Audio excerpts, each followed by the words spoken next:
Ele sempre acreditou que o mundo pertencia aos audaciosos, que só quem arriscava tudo tinha a chance de escrever o próprio nome na eternidade. Desde cedo, olhava para os arranha-céus com a convicção de que, um dia, um deles traria seu sobrenome iluminado em letras de ouro. Não queria apenas sucesso, queria um império. E, por um tempo, conseguiu. Seus palácios eram mais do que concreto e vidro, eram monumentos ao seu ego.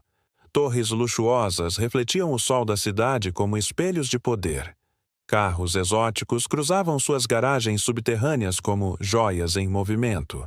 Mansões em ilhas privadas, iates que cortavam mares cristalinos, festas que faziam os jornais dedicarem páginas inteiras à sua glória.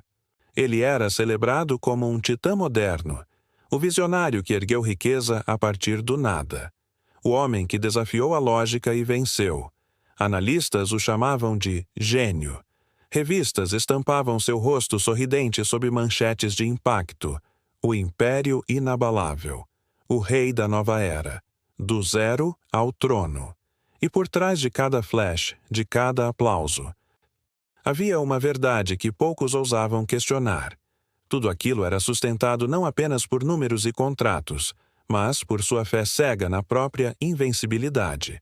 Ele acreditava que nada poderia tocá-lo, que seu império era eterno, que nenhuma tempestade seria capaz de derrubar a muralha que erguera com suor, sangue e ambição.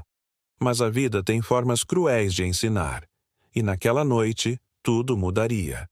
O homem acordou em sua cobertura de mármore, com vista panorâmica para a cidade que parecia ajoelhar-se diante dele. Não sabia que, ao fechar os olhos novamente para dormir, já não seria dono de nada. Em poucas horas, veria o impossível acontecer. Seu império, construído em décadas, desmoronar em uma única noite. As ruas que um dia aplaudiram sua ascensão, em breve, testemunhariam sua queda. Para entender a tragédia, era preciso compreender a dimensão da glória. Seu império não era apenas uma empresa. Era uma rede de negócios que tocava desde imóveis e tecnologia até turismo de luxo e entretenimento. Restaurantes estrelados, cassinos discretos em países permissivos, alianças com bancos, contratos com governos. Ele não apenas possuía riqueza, possuía influência. Ao chegar a uma sala de reuniões, sua presença fazia diretores se levantarem. Sua assinatura em um contrato podia mudar o destino de milhares.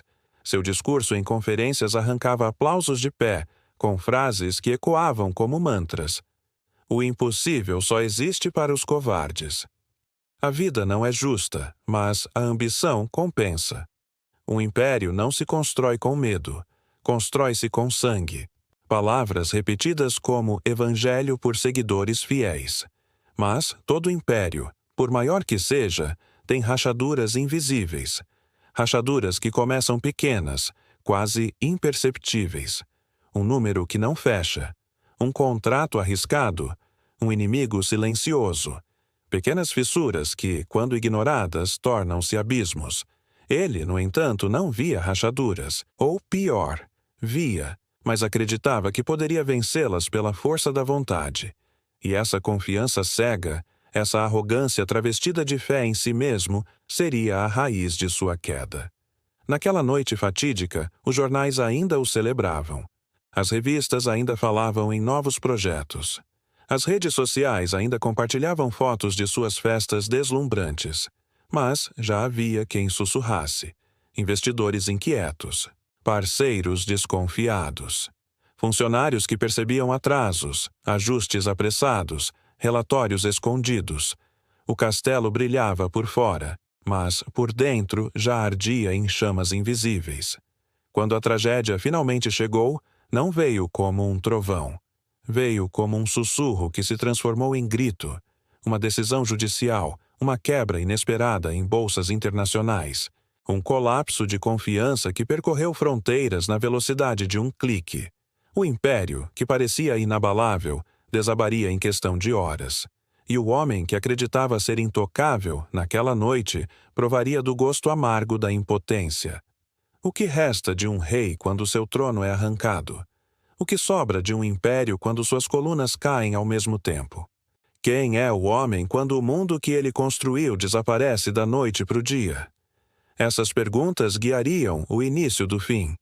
E, ao longo das próximas páginas dessa história, você verá como um império colossal foi reduzido a pó, e como um homem poderoso foi transformado em um espectro da própria arrogância. Antes do palácio, antes das torres de vidro, antes das festas que estampavam revistas, havia apenas um garoto com fome demais. Cresceu em um bairro esquecido, onde as ruas eram feitas de buracos e as casas de tijolo cru. Filho de um pequeno comerciante falido e de uma mãe costureira que trabalhava até os dedos sangrarem, aprendeu cedo que o mundo não oferecia nada de graça. Enquanto outras crianças brincavam de bola, ele contava moedas. Sabia o preço de cada pão, de cada caderno, de cada sapato. A vida lhe ensinou que dinheiro era mais do que papel. Era a diferença entre respeito e humilhação. Entre ser ouvido ou ignorado. Entre sobreviver ou desaparecer. Na adolescência, arrumou o primeiro emprego em uma mercearia. Não suportava ser apenas mais um. Observava os donos, anotava as estratégias, percebia onde estavam os erros. Guardava cada detalhe na mente como se fossem armas.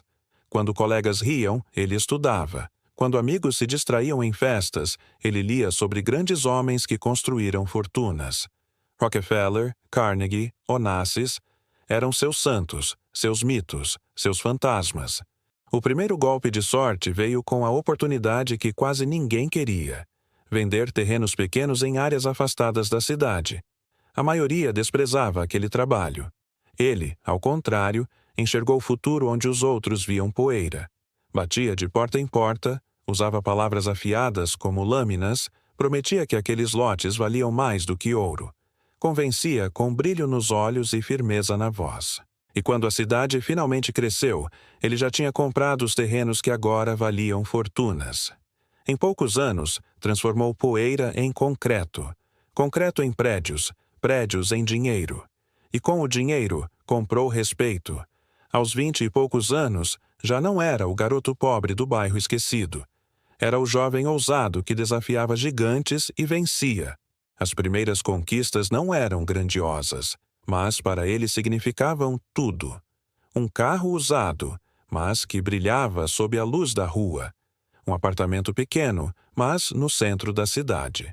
Um relógio simples, mas reluzente no pulso. Símbolos de que a vida havia mudado. Símbolos de que estava no caminho certo. E, acima de tudo, símbolos de que ele não seria esquecido. Mas havia algo dentro dele que não se saciava. O sucesso inicial foi apenas a faísca. O sonho não era apenas enriquecer. O sonho era erguer um império. Ele começou a estudar de forma obsessiva. Não bastava entender imóveis.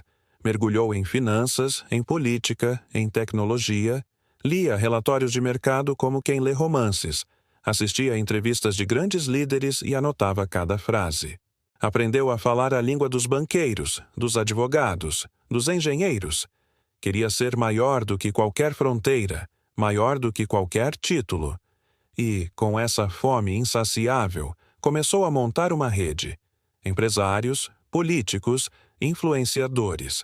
Apertava mãos, oferecia favores, criava alianças. Não era apenas sobre negócios, era sobre poder. Ele entendia que, para construir um império, era preciso mais do que dinheiro. Era preciso controle. Aos 30 anos, já tinha a primeira torre com seu nome. Um edifício espelhado, que refletia o céu como se fosse tocar os deuses. Para ele, não era apenas concreto. Era a prova viva de que tinha vencido. Caminhava pelos corredores do prédio como um rei em seu castelo, sentindo que cada tijolo, cada lâmpada, cada centímetro era parte de sua alma. A imprensa local começou a falar sobre o jovem magnata. As revistas de negócios o chamaram de visionário precoce. Investidores buscavam sua atenção como quem busca bênção. Ele sorria pouco, falava pouco, mas olhava fundo nos olhos de cada um, transmitindo a mensagem que os outros interpretavam como confiança. No fundo, era mais do que isso. Era certeza. Mas, junto com a glória, nasceu a arrogância. Ele não aceitava ser contrariado. Quem discordava era afastado. Quem duvidava era esmagado. Não havia espaço para hesitação. Ou você está comigo, ou está fora, dizia. E, com essa mentalidade, conquistou ainda mais. Cada vitória reforçava sua crença de que o impossível não existia. Cada prédio erguido era um altar à sua vaidade. Cada contrato assinado era uma espada cravada no coração dos concorrentes. O garoto pobre do bairro esquecido havia desaparecido. Em seu lugar, surgia um homem que acreditava estar destinado à eternidade. E foi assim que nasceu o Império. Um império erguido sobre ambição, disciplina e arrogância. Um império que crescia sem parar, que consumia mercados, que desafiava limites. Mas também um império com rachaduras invisíveis. Rachaduras que, ignoradas por ele, mais cedo ou mais tarde, iriam se transformar em ruínas. O império não cresceu como árvore, cresceu como incêndio. De repente, o que era um edifício solitário no horizonte tornou-se uma floresta de concreto marcada com seu nome. A cidade se curvava diante das torres que ele ergueu, e em cada esquina havia um sinal de sua presença. Não era apenas um empresário. Era um conquistador moderno que avançava sobre terrenos, mercados e fronteiras como quem marcha em guerra. Seus negócios se multiplicavam em velocidade insana.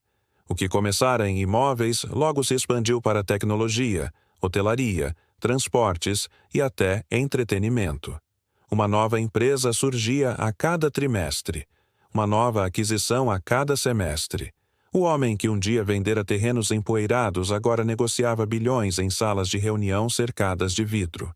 Sua agenda era disputada como se fosse a própria chave do futuro.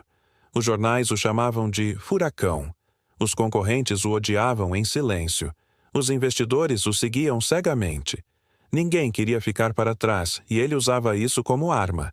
As festas do Império se tornaram lendárias. Não eram apenas celebrações, eram demonstrações de força. Artistas internacionais, mesas de cristal, fogos de artifício que iluminavam o céu como se anunciassem um novo rei. Em cada brinde, repetia a frase que se tornara seu lema: "Nós não crescemos, nós dominamos." E todos aplaudiam, acreditando estar diante de um deus da fortuna. Mas o que ninguém sabia é que, por trás dos sorrisos, havia dívidas crescentes. Para cada prédio erguido, um empréstimo oculto. Para cada aquisição celebrada, um financiamento arriscado. Ele acreditava que poderia sustentar tudo com a mesma velocidade que expandia. A arrogância o fazia acreditar que a roda nunca pararia de girar. O império se espalhou pelo mundo. Nova York, Londres, Dubai, Hong Kong. Onde houvesse dinheiro, havia um pedaço dele. Mansões em 5 países, jatos particulares cruzando continentes, iates atracados em portos privados. Sua vida se tornou uma sucessão de voos, flashes e reuniões. Não havia mais tempo para descanso. Ele não descansava. Não podia. O império exigia movimento constante, e ele amava cada segundo disso. No auge da expansão, chegou a comprar uma ilha apenas para erguer um palácio particular. Um castelo moderno, de vidro e mármore, com jardins suspensos e salões dourados. Ali recebia reis, políticos e magnatas. Todos saíam impressionados, alguns invejosos, outros subjugados. A mensagem era clara: eu sou maior do que qualquer governo, maior do que qualquer fronteira. E, por um tempo, parecia verdade.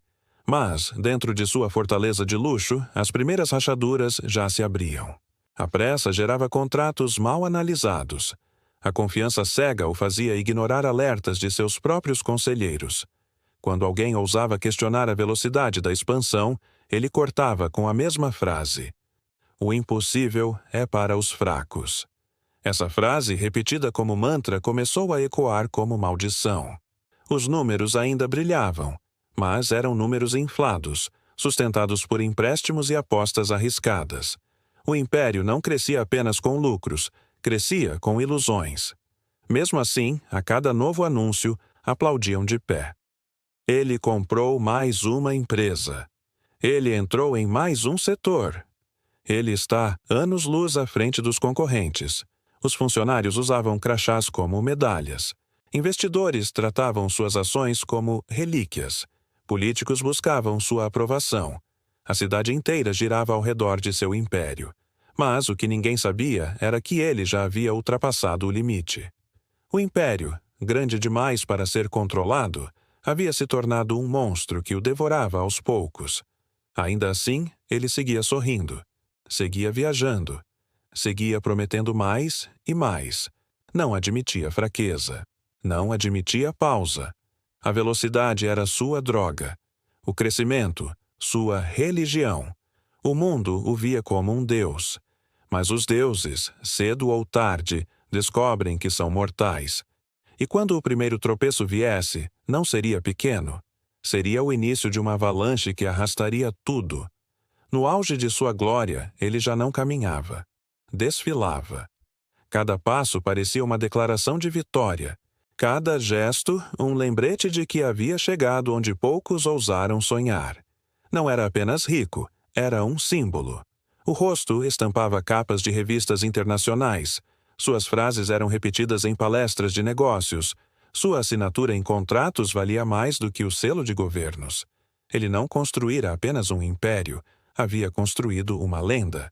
O palácio, erguido na ilha privada, se tornou sua obra-prima. Salões de mármore reluziam sob lustres de cristal que desafiavam a escuridão com sua luz dourada. Corredores decorados com obras de arte raras, jardins projetados por arquitetos renomados, fontes que jorravam como se fossem nascidas da própria terra. Ali, cada pedra, cada vidro, cada detalhe respirava poder. Era o coração pulsante do império, o símbolo máximo de sua vaidade. E o palácio não era apenas uma casa. Era um palco. Festas lendárias ecoavam nas colunas do salão principal. Homens de negócios, atrizes famosas, políticos influentes, magnatas estrangeiros. Todos queriam estar ali. Não para celebrar com ele, mas para ser vistos ao seu lado. O homem que um dia vendera terrenos empoeirados agora servia champanhe em taças de cristal de milhões. As mesas exibiam pratos criados por chefes estrelados. Os jardins eram iluminados por fogos que tingiam o céu de cores impossíveis. E no centro de tudo, ele. Sorriso frio, olhar calculado, palavras medidas. A cada brinde repetia com sua voz grave: os impérios não morrem. Eles se expandem. Os convidados aplaudiam. E, por trás dos aplausos, crescia a crença de que aquele homem era intocável. No mundo dos negócios, sua figura já havia ultrapassado fronteiras. Reuniões em Nova York, tratados em Londres, acordos secretos em Dubai. Em qualquer sala, sua presença transformava silêncio em reverência. Quando entrava, diretores se levantavam. Quando falava, investidores anotavam cada palavra. Era o arquiteto de um futuro que só ele parecia enxergar. Mas o auge traz consigo a cegueira. Ele já não ouvia conselhos. Não aceitava críticas. Qualquer voz contrária era silenciada. Qualquer alerta era desprezado. Seus conselheiros não eram mais assessores, mas bajuladores. Ninguém ousava dizer a verdade. Todos temiam ser cortados de sua mesa dourada. E assim, quanto mais alto subia, mais distante ficava da realidade. O luxo se transformou em rotina. Jatos particulares o levavam de uma ponta a outra do planeta como se fossem táxis.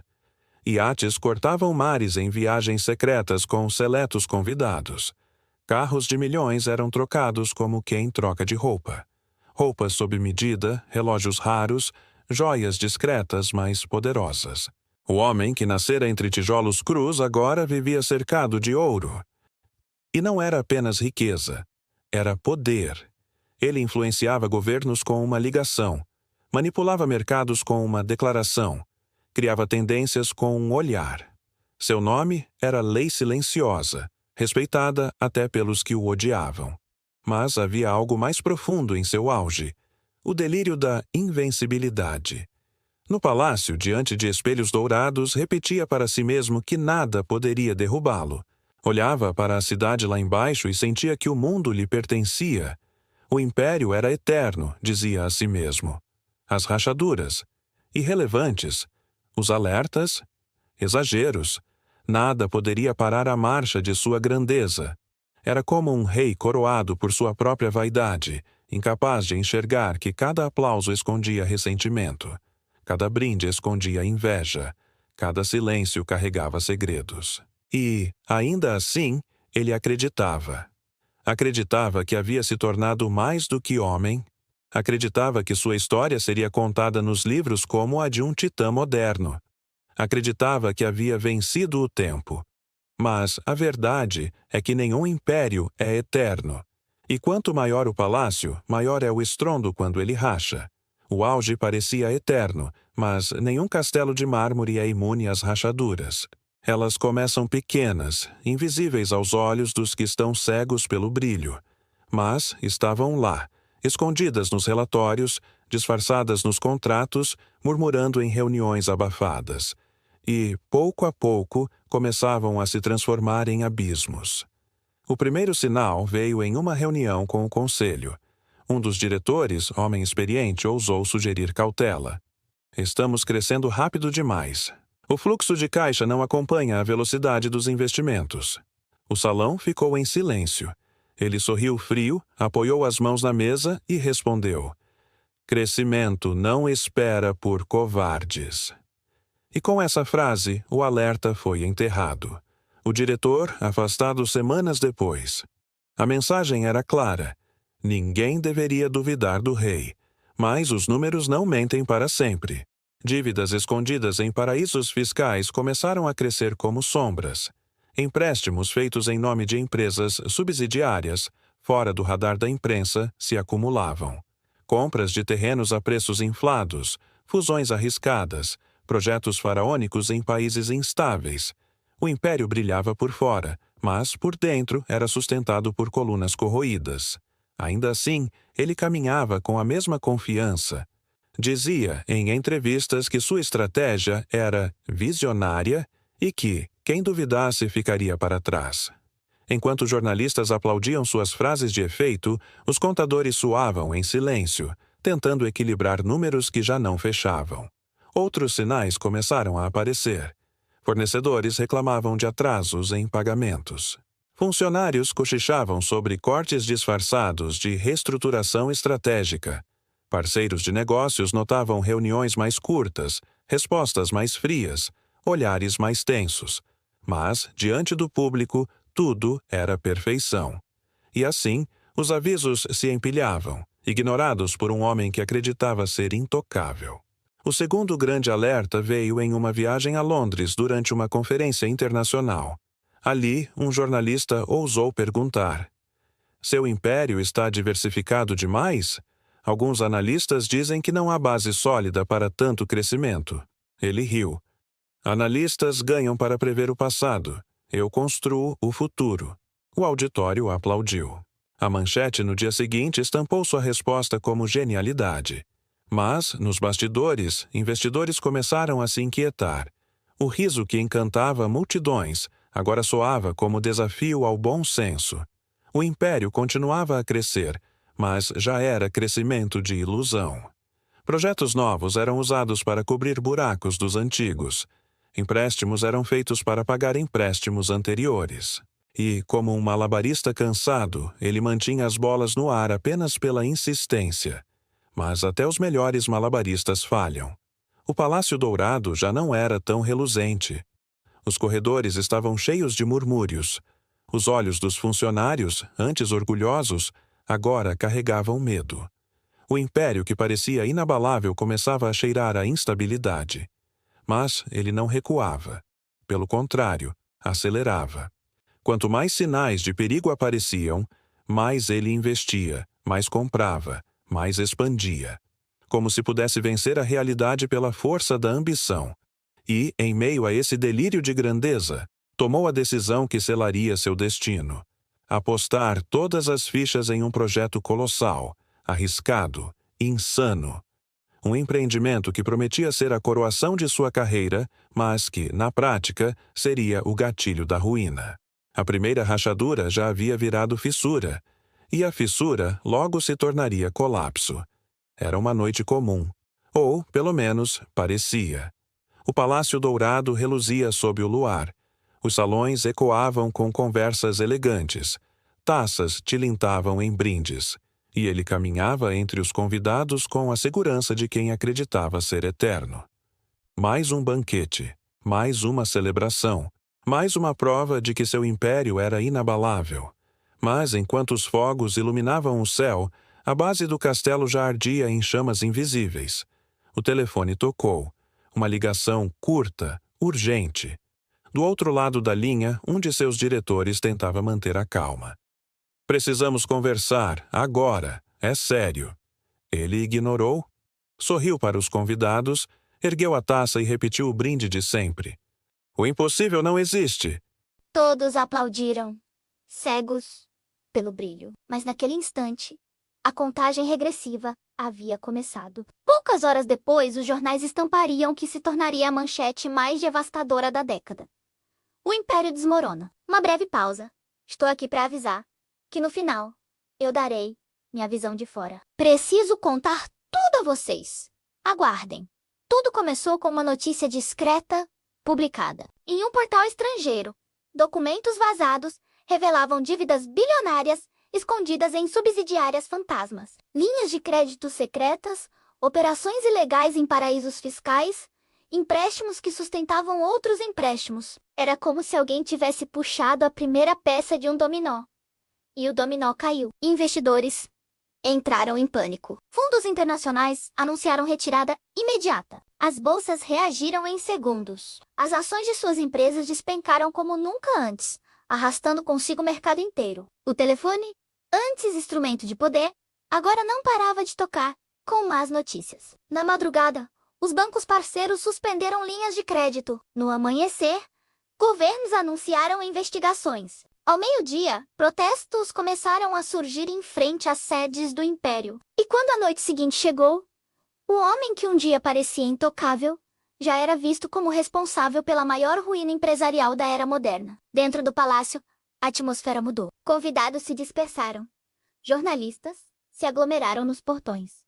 Funcionários sussurravam em corredores. O homem que sempre caminhou com postura ereta, agora estava sentado, sozinho, encarando relatórios que não faziam mais sentido, números que não fechavam, dívidas que não podiam ser pagas. Ele tentou ligar para sócios, mas nenhum atendeu. Tentou falar com aliados políticos, mas ouviu apenas silêncio.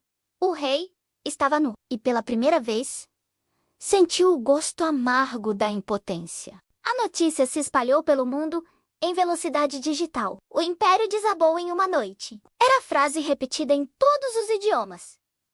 Jornais transmitiam ao vivo a queda. Cidades inteiras assistiam ao espetáculo da ruína. Era como ver um colosso desmoronar em câmera lenta. O que ele construiu em décadas desaparecia em horas. No auge do desespero, subiu até a sacada de seu palácio. Lá de cima, via a cidade iluminada, a mesma cidade que um dia se curvou diante dele. Agora, via luzes vermelhas de protesto, buzinas, gritos de revolta. As ruas estavam cheias de ex-funcionários, investidores arruinados, cidadãos indignados. O povo que o aplaudia agora exigia sua cabeça. As câmeras filmavam cada movimento. Os repórteres transmitiam em tempo real. E quando ele apareceu na sacada, não ouviu aplausos, ouviu vaias. O homem que acreditava ser adorado descobria, em um único instante, que era odiado. Naquela noite, tudo acabou. O império que parecia eterno se despedaçou, como vidro ao chão. As colunas que sustentavam seu trono ruíram de uma só vez. E o homem que acreditava ser um deus finalmente entendeu? Era apenas mais um mortal condenado pela própria arrogância. Quando o sol nasceu naquela manhã, o império já não existia. Em apenas uma noite, tudo havia se despedaçado. As bolsas em colapso, os contratos rompidos, as dívidas escancaradas, as manchetes gritando em letras vermelhas, a queda do magnata que parecia invencível. E se, no passado, ele acordava com o telefone cheio de convites e oportunidades, agora só recebia chamadas de advogados, autoridades e credores furiosos. A queda não foi discreta, não foi silenciosa. Foi um espetáculo transmitido em tempo real. As televisões exibiam imagens de investidores desesperados em frente às sedes das empresas. Funcionários chorando com crachás na mão. Protestos se formando nas ruas. O homem que antes era símbolo de grandeza, agora se tornava sinônimo de fraude, arrogância e destruição. Os aliados desapareceram como fumaça. Aqueles que juravam lealdade eterna, agora fingiam nunca tê-lo conhecido. Sócios que um dia lhe apertaram a mão, com sorrisos de admiração, o acusavam publicamente, tentando salvar a própria pele. Políticos que se vangloriavam de sua amizade, passaram a tratá-lo como inimigo. O rei estava nu, e ninguém queria ser visto ao lado dele. Até sua família começou a se afastar. A esposa, cansada de escândalos, deixou o palácio com os filhos. Amigos de infância recusavam atender suas ligações. O sobrenome que antes era símbolo de poder, agora era peso de vergonha. A fortuna evaporou diante dos olhos do mundo. Imóveis confiscados, caros de luxo, apreendidos, contas congeladas. Obras de arte leiloadas em silêncio para cobrir dívidas impossíveis. O homem que desfilava em iates agora não tinha sequer um carro no próprio nome. A justiça caía sobre ele como um rolo compressor. Tudo o que possuía era arrancado sem piedade. E a imprensa não perdoava. Manchetes cruéis surgiam a cada hora, do trono à miséria. O império virou pó. O magnata que enganou o mundo. Seus vídeos antigos, em que falava com arrogância sobre coragem e invencibilidade, foram resgatados para servir de deboche. As mesmas frases que o transformaram em ídolo, agora, o transformavam em piada. Nos tribunais, as cenas eram igualmente humilhantes. O homem que um dia comandou multidões agora era apenas mais um réu, sentado em silêncio enquanto advogados expunham suas falhas, suas mentiras, suas dívidas. Antigos funcionários prestavam depoimentos emocionados, relatando abusos, promessas quebradas, noites em claro desperdiçadas para sustentar uma farsa. Cada palavra era uma sentença. Cada lágrima era mais um tijolo arrancado da muralha que ele acreditava ser indestrutível. E, como sempre acontece com grandes quedas, a opinião pública foi implacável. As pessoas que um dia o admiraram agora celebravam sua ruína como espetáculo. Memes se espalhavam nas redes sociais. Piadas eram contadas em programas de humor. Sua imagem, antes símbolo de poder, agora era carcaça exposta ao riso e ao ódio coletivo. O que havia levado décadas para construir desmoronou em menos de 24 horas. Na solidão de seu palácio vazio, sentou-se diante das paredes silenciosas. Tudo o que restava era a lembrança do que um dia fora. O homem que acreditava ser eterno agora era apenas mais um exemplo de como a arrogância transforma a glória em ruína. E o mundo seguiu em frente, sem olhar para trás. Ele, porém, estava preso ao colapso. Quando as portas do palácio se fecharam pela última vez, o silêncio tomou conta. Já não havia câmeras, jornalistas ou flashes. Já não havia festas, brindes ou aplausos. Já não havia telefones tocando sem parar. Restava apenas o eco distante de um império que havia se despedaçado. O homem que um dia foi visto como gigante agora estava sozinho, reduzido a si mesmo. Nenhum aliado, nenhum sócio, nenhum assessor. Apenas as paredes nuas de um apartamento alugado, distante das mansões e dos luxos de outrora. O rei, exilado em sua própria ruína. As manhãs eram lentas, arrastadas. Antes acordava cercado de secretários, reuniões marcadas, agendas lotadas. Agora acordava em silêncio. Um despertador barato marcava as horas que pareciam não ter propósito. O café era solitário, o jornal era cruel. Manchetes ainda estampavam seu rosto, mas não como visionário, como vergonha pública. Cada linha lida era um lembrete de que sua glória havia virado pó. Cada foto resgatada era uma ferida reaberta. Cada memória era um fantasma. As noites eram ainda piores. Sem sono, sem paz, encarava o teto e ouvia o coro dos gritos que já havia esquecido.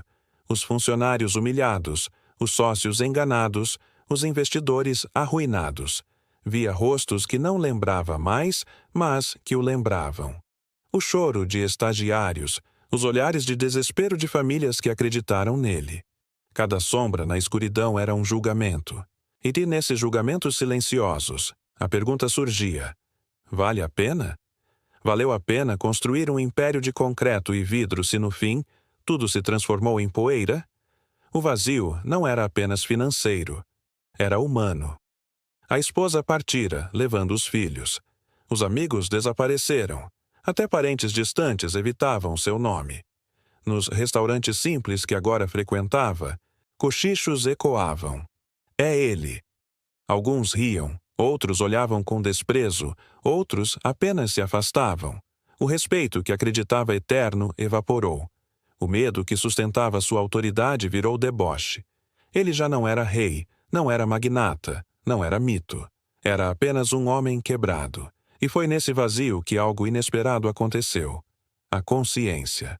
Pela primeira vez em décadas, ele começou a refletir sobre o caminho que trilhou. Lembrou-se do garoto pobre que sonhava em ser respeitado, não temido. Lembrou-se da mãe que dizia que a humildade era mais valiosa que qualquer riqueza. Lembrou-se das promessas que fez a si mesmo de que jamais se corromperia. Mas o tempo, a ambição e a vaidade haviam matado aquele garoto. Em seu lugar, nasceu um homem que confundiu arrogância com poder e medo com respeito. O vazio escancarou a verdade.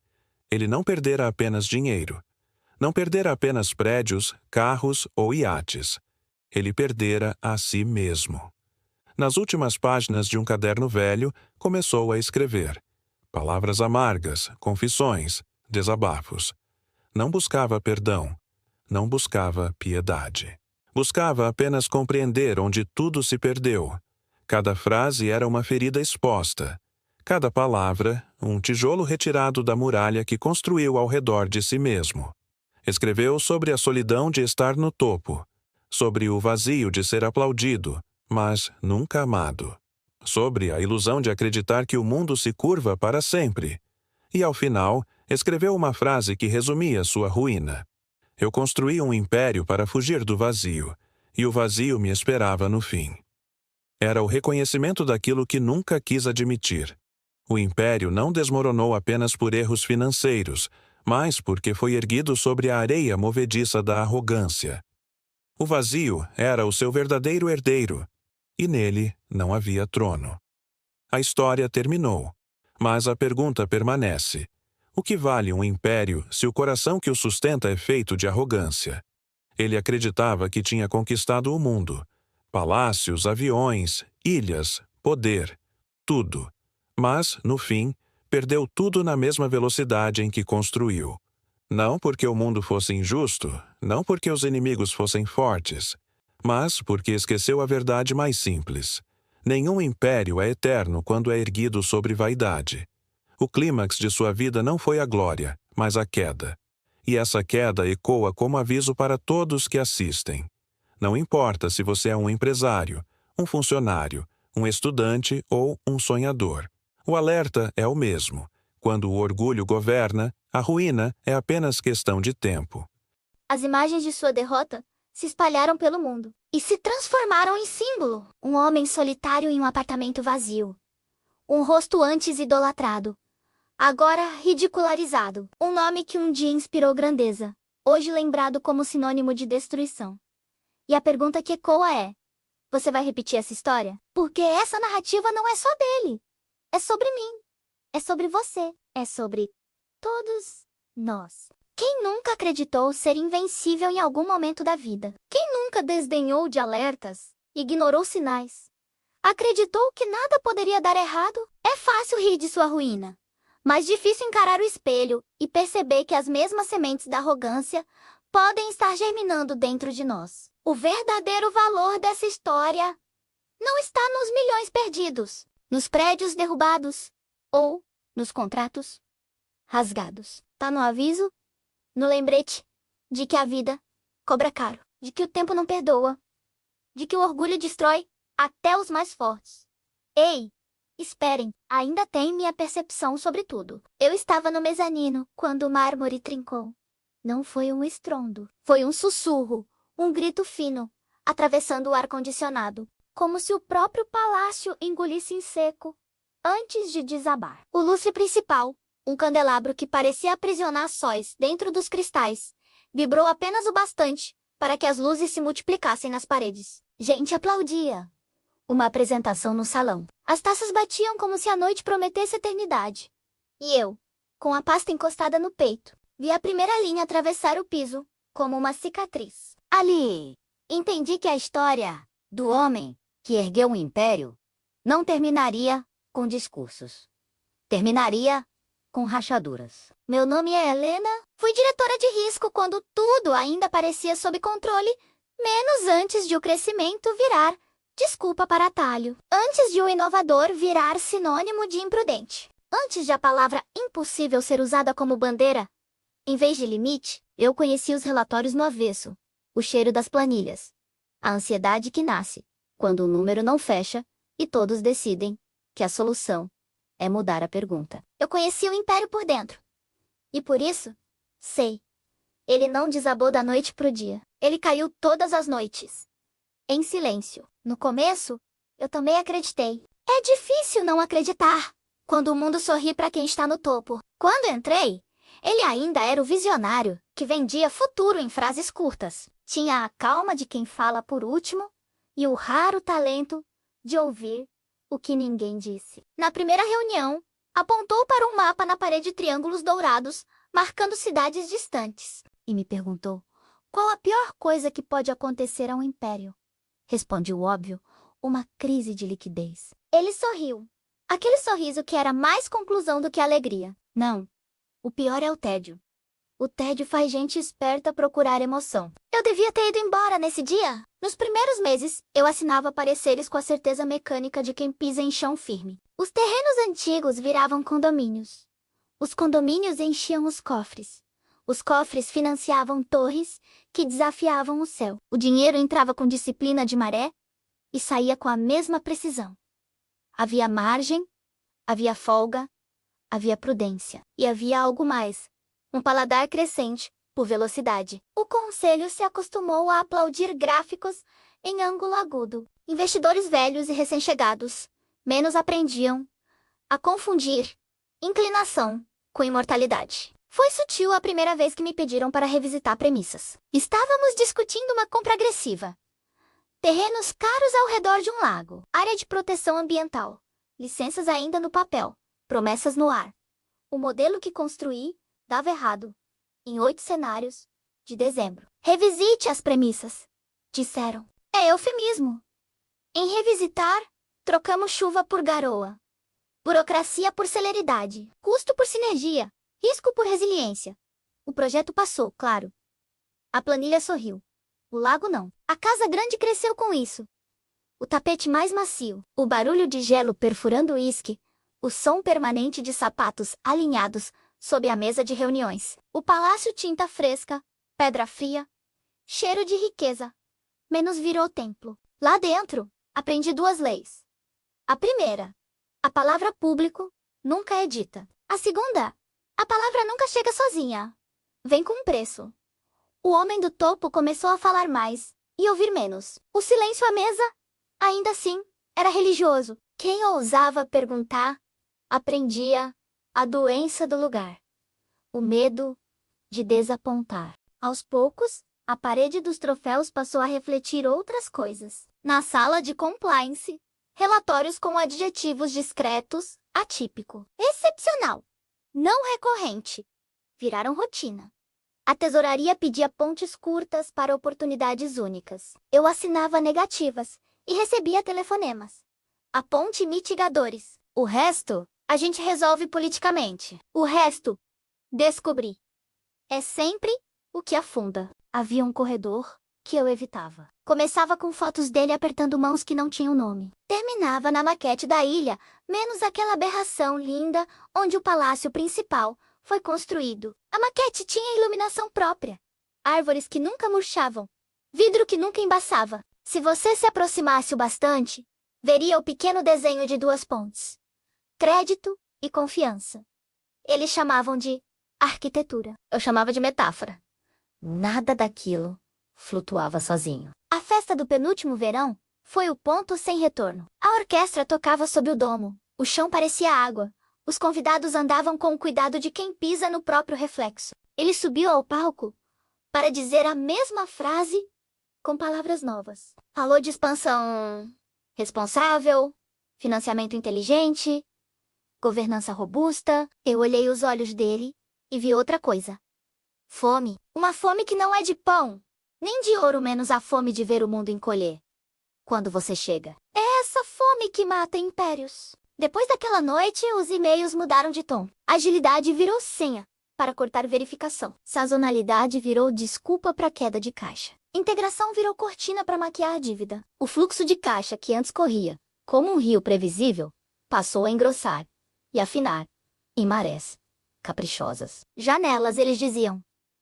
Liquidez é janela. Janelas fecham. Eu guardava tudo. Um caderno sem logotipo, com números, datas, nomes, diálogos.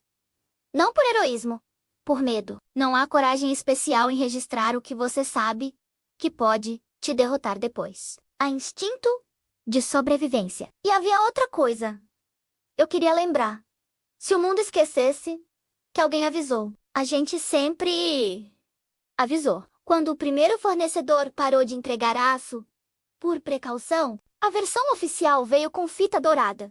Estratégia de sustentabilidade, priorizar fornecedores locais. Quando o cronograma do lago atrasou, a nota foi proteção de nascentes menos compromisso ambiental. Quando um banco estrangeiro reprecificou um crédito, a comunicação celebrou desalavancagem saudável. Disciplina financeira. O mundo aplaude qualquer mentira com substantivos de 3 sílabas. Os boatos vieram antes dos jornais, vieram na voz embargada de uma gerente que conheceu os 2 mundos. A agência da periferia e o corredor da diretoria. Helena, um cliente pediu resgate fora da janela. Mandarão, script. Relacionamento virou script. Eu conhecia. Scripts são poemas que a gente recita para adiar a verdade. Isso foi numa quarta-feira. Na sexta, como sempre, caíram os repasses. E o palácio respirou aliviado. Alívio adiado não é alívio. É vício. No mês seguinte, o evento é sempre assim que chamam. Evento menos começou com a rede fora do ar. Um comunicado sem assinatura, uma tela cinza, dizendo: voltamos já. Gente que confia não imprime extrato. Eu sempre imprimi. Peguei minhas pastas e fui à ilha. É perto o suficiente para chegar rápido, longe o bastante para parecer extraterritorial. A ponte principal estava livre, a secundária, fechada. Um segurança me reconheceu e fingiu não. Eles aprendem a nos esquecer. Lá dentro, assisti ao fim como se fosse filme mudo. Salas com luzes apagadas, portas pesadas entreabertas, o andar da tesouraria parecendo uma capela depois do culto. Copos pela metade, cadeiras fora do lugar, guardanapos dobrados, com raiva. Na varanda, onde o mar bate sem pedir licença, encontrei Ernesto, um analista obsessivo com quem eu dividira noites vigiando gaps, com o crachá no bolso e o rosto a 1 milímetro do nada. Pede demissão amanhã. Eu disse. Amanhã é feriado. Ele respondeu, rindo de um jeito que não era riso. Nunca mais vi Ernesto. Na sala principal, os telões gotejavam vermelho. As ações eram precipício. As letras de crédito sangravam e um mapa mostrava pontos piscando em 30 e tantas cidades. Agências cercadas. Estacionamentos lotados.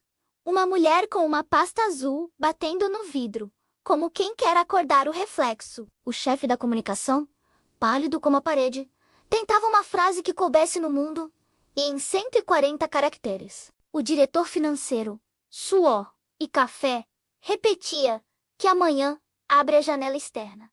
Ele sabia que não abria. Eu sabia. A janela era de mentira. Então ele entrou. O homem que ergueu tudo. O homem que nos ensinou a confundir retórica com regra, audácia com disciplina, crença com capital. Não estava com a gravata. Estava com a mesma camisa da manhã, amarrotada nos punhos. E um cansaço que não se compra. Olhou os telões. Não olhou ninguém. E disse: 3 dias. 3 dias para o novo crédito. 3 dias para a auditoria externa. 3 dias para vender o que for preciso. 3 dias é um modo elegante de dizer: Nunca, mas ninguém contestou. Só se contesta o rei quando o reino já caiu. Nessa noite, voltei ao mezanino para fazer o que as pessoas fazem quando não podem decidir nada. Observar. A rachadura no mármore nasceu sob o peso dos saltos finos e dos passos apressados dos que já fugiam para táxis. Um garçom, sentado num degrau, passava a mão no rosto e deixava uma marca branca no negro da calça social, pó da pedra que fingíamos eterna. Uma debutante rica chorava porque perdera um brinco no banheiro. Uma faxineira a consolava como se ambos os dramas pertencessem à mesma língua. Do lado de fora, o vento trazia um canto rouco de gente que já sabia, antes de nós, o que ia acontecer. Chamavam o nome do homem como se fosse ofensa a menos. E era. A madrugada me ensinou que a ruína tem uma coreografia. Primeiro, os e-mails de estamos cientes. Depois, as ligações sem verbo. Por fim, mensagens que não são pedidos nem ordens, mas salvos-condutos. Vi o jurídico escrever para si mesmo. Vi diretores se citarem em cópia oculta, como quem arma uma fuga. Vi gente que pregava cultura dizer: não fui eu até evaporar. Vi segredo virar arquivo, arquivo virar anexo, anexo virar prova. Nada mais perigoso do que um navio afundando. Todo mundo aprende a nadar. Antes do amanhecer, imprimi os relatórios que me fariam dormir um pouco pior. E no futuro, talvez melhor. Ponho termos que ninguém quer ler. Mismado estrutural. Curto em caixa. Sensibilidade a choque de preço. Dependência de rolagem. As palavras são frias. E por isso, verdadeiras. Levei comigo a página onde escrevi: a pior coisa que pode acontecer a um império é o tédio. Coloquei em envelope pardo, escrevi meu próprio nome, e pela primeira vez em meses, respirei. Quando a claridade embaçou o vidro, a cidade já nos julgava. Os drones filmaram o palácio pela primeira vez, sem pedir licença. A TV amarrou um cenário com especialistas que ontem elogiavam e hoje advertiam. Uma mulher no portão dizia: meu marido acreditou nele. Um homem: meu filho queria trabalhar aqui. Um menino: eu gostava dos fogos. A queda nunca é só de quem cai. Sempre arrasta plateias. Fui ao térreo entregar meu crachá. O segurança que fingira não me conhecer agora queria saber meu nome. Atrás dele, o retrato oficial daquele ano, o homem do topo rindo num ângulo de propaganda menos, estava torto. A moldura prendia um fio de cabelo.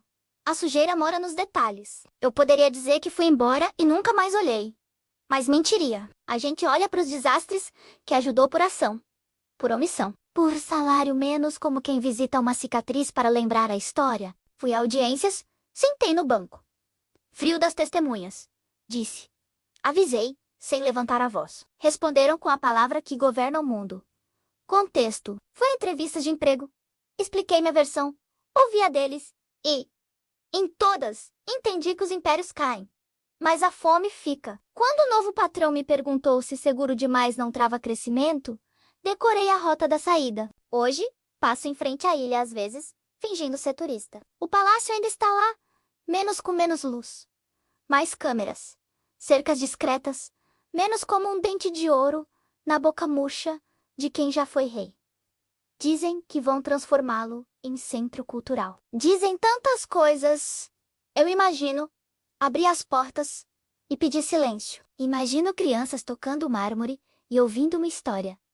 Aqui dançaram homens que confundiram aplauso com perdão. Aqui beberam mulheres que aprenderam que vestido de gala não cobre medo. Aqui uma rachadura. Avisou antes de todos. O luxo cansa.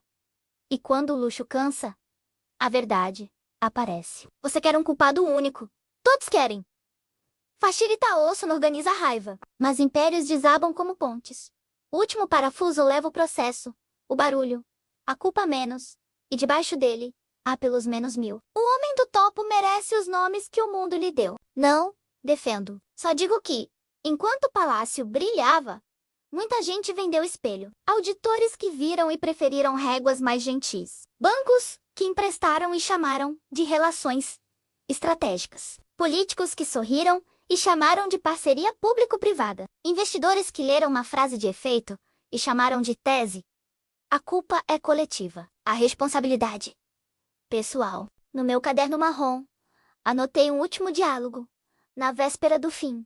Ele me encontrou no corredor dos mapas. Tinha as mãos no bolso, a camisa aberta no segundo botão.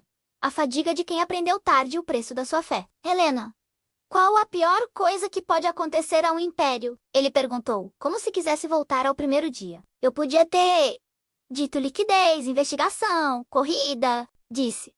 O pior é quando o império vira dono do dono. Ele riu. Uma risada sem dentes. O palácio me comeu. É isso, respondi. Você se deixou servir. Naquele fim de tarde, sentei no mesmo mezanino, onde o mármore trincaria. Os convidados não tinham chegado. O lustre ainda estava apagado. Encostei a testa no corrimão frio e pensei em todas as formas de dizer não, que eu não disse. O medo veste gravata tão bem quanto coragem. E a ambição chicoteia com palavras bonitas. Se eu pudesse reescrever, teria levantado a mão no primeiro revisite às premissas e perguntado, por quê? Só isso. Um porquê. Às vezes é uma explosão controlada. Se você veio até aqui esperando que eu termine com um veredito, perdoe. O mundo não cabe num parágrafo. Eu tenho as minhas sentenças privadas. Todas começam com, eu devia ter, e um punhado de resoluções. Cheire os adjetivos. Desconfie de metáforas. Abra janelas quando dizem que o ar está puro. E, sobretudo, não confunda aplauso com margem de segurança. Aplauso é vento, margem é concreto. Quando os dois brigam, Lasto, Lubibura. O homem ainda mora nos jornais. Uma alternância de fotos antigas e arquivadas. Manchetes que cavam no passado, o vilão perfeito. Vai aparecer em documentários narrado por vozes graves, em slides de professores que gostam de exemplos redondos. Vão dizer que a queda foi da noite pro dia? É mais fácil vender assim. E eu, que anotei noites demais, sei. Foi gota. Gota em pedra. Gota em gente. Gota em número.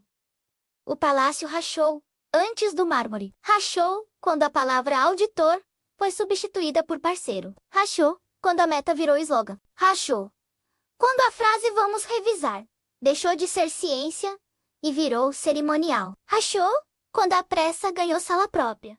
Banheiro. Vista para o lago. Escrevo isto num café que tem cheiro de canela e normalidade. À minha frente. Alguém digita um pitch. Alguém briga ao telefone. Alguém ri de um meme, onde um castelo cai de papelão. O mundo não para, por causa dos nossos desastres. E é justo que não pare. Mas, se me permite, leve consigo duas pequenas ferramentas, menos cabem no bolso, e não pesam. Uma dúvida e um limite. A dúvida é um lápis. Risca o dourado falso. O limite é uma trena. Mede o chão antes do salto. Quando eu penso na noite da rachadura, não lembro das taças, nem dos ternos. Lembro do garçom sentado, mão branca de pó, e da faxineira que consolou a menina do brinco. Lembro das duas pontes da maquete, crédito e confiança. E do mar, batendo embaixo lembrando, como quem não se cansa, que nada flutua por milagre. Lembro do meu nome no envelope pardo. Lembro do Ernesto rindo errado. Lembro do som fino, que só eu ouvi.